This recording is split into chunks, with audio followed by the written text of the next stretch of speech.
Alrighty, Edward. Here's your big block Ford.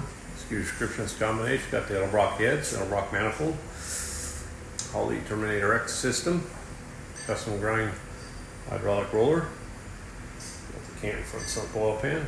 Go in there and make a run. See what she does. Stay tuned.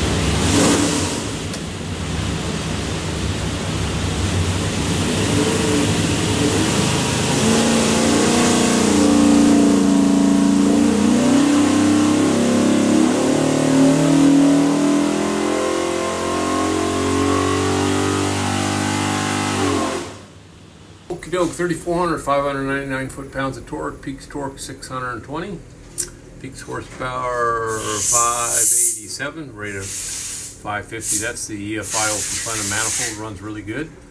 What we'll do now is pull the pipes back, make sure it's good and clean for you. Show you a couple things here. See if you're in to find this thing looks like a credit card. It's a USB card full of technical information. Highly recommend watching it. On the engine will be this tag. You'll have your engine number, spawner specs. If you need anything from us, that engine number is the easiest way for us to look you up. Flip it over. It's got a QR code. Take you some more tech stuff. So have a great day.